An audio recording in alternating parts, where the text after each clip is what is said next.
Welcome back everybody to the show, and in this video we are going to be talking about this man right here.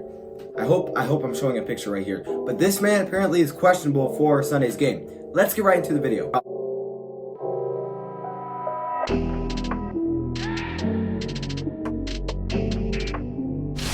So we talked about this a little bit yesterday, that Matthew Stafford was questionable for Sunday's game, and I did a very short video on it because I didn't have a lot of time to really go into detail on what my thoughts were. But we're hearing today that apparently this report is wrong. It's not his hip, it's his back.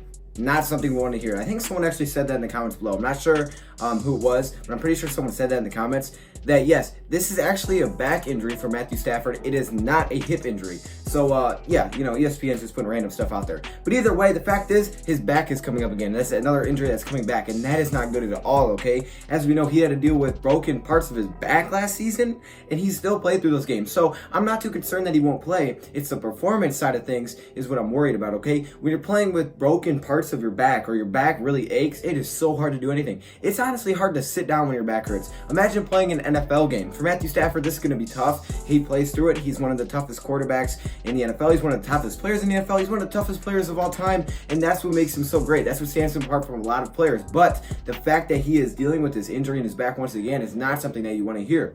Now, Matthew Stafford, again, there's a very good chance he's going to play. A lot of people are saying there's no way I can see him not being on the field. But from the performance side of things, that can definitely affect how you play. We've seen before, Matthew Stafford was injured with a finger injury back in 2016. They started that year 9-4 and they lost their last 4. Now, not all of it was a tribute to that finger injury, right? They played really tough teams. They played teams like the Cowboys. Seattle was their playoff game. There was no easy games in that year, the Green Bay Packers. But he still had to deal with an injury, which definitely could have hindered his performance. And that could be the case again this Sunday. And that's not something that you want to see. The good news is that the bye week takes place after this week. So if Matthew Stafford does play, maybe he gets a little banged up and he's like, okay, wait, I can't play next week. Well, that's fine because you got to bye anyway, so you don't need to play. So I'm assuming he'll play. I have confidence that he will play. I'm just more worried about how this can affect his performance because we need Stafford to be on his A game. And if he's dealing with this again, this is not something that you want to see. And honestly, last year they pretty much hit it, right? When he was dealing with injuries, we didn't hear anything about it. We didn't even know he was going to be questionable. We just thought, oh, Stafford, what are you doing? No.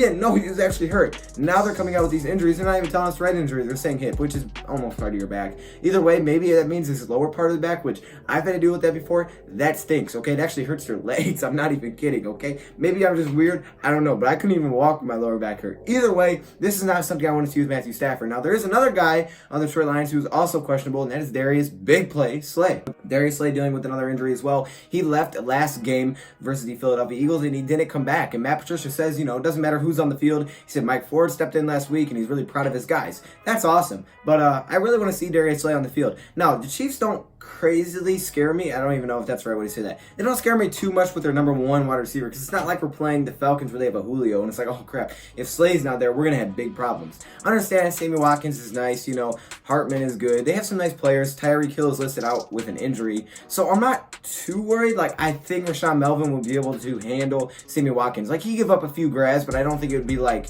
completely over, okay? But we still need him on the field because if Darius Slay can play versus this team, there's a chance that maybe he makes a few big interceptions that really in the past few years, he's been the only guy to do that kind of thing. So that's why you really want to have him on the field. Now, some news, Kansas City Chiefs, Eric Fisher, one of their offensive linemen, probably won't play. So this means that Trey Flowers, if he is matched up against him, maybe he could get some pressure this week. Maybe he can get some more pressure. He got a little bit better last week. Maybe he can continue to improve. He's commented on an Instagram post saying that, yeah, I got to be a little bit better and I will be better. So there's just a little bit of a bright side there. But for Darius Slay, I really hope he can play. We're not sure at this point. I think he's definitely like right on the line of questionable. Really haven't found any way to, you know, sway either direction, what I believe. Matthew Stafford, I'm swaying towards playing. It's just his performance, what I'm worrying about. And we do have a couple guys that we have listed out. Guys like Mike Daniels, Danny Amendola is probably not going to play, that kind of thing. So we did move up our new wide receiver, Tom Kennedy, to the 53-man roster. We talked about that a little bit. So we'll have to wait and see what happens. Obviously, no, it's a really tough matchup this weekend. But the fact that Matthew Stafford is dealing with an injury is not something I want to hear. But if I'm being honest, I'm kind of glad they at least put it on the injury report that he's questionable. That way we know about it. I'd rather know about it than have no clue. And then when we look back at the year, be like, oh, okay, he struggled in this game. What happened here? Oh, his back was broken. Why didn't you say something? Well, apparently they're saying hip, so I don't know. Either way, I'm kind of glad they put him on there. I mean, maybe it affects the spread a little bit. I don't know. But either way, this is something I want to hear. I do not want to hear that Matthew Stafford is hurt again. Hasn't been really sacked much, but he has got hit. He got hit a few times versus the Philadelphia Eagles. So hopefully he's okay. Hopefully he's fine. Same thing with Darius. And that's pretty much your update right now. So if you guys have any thoughts, let me hear them in the comments below. Thank you, Prop, for watching, and I'm out.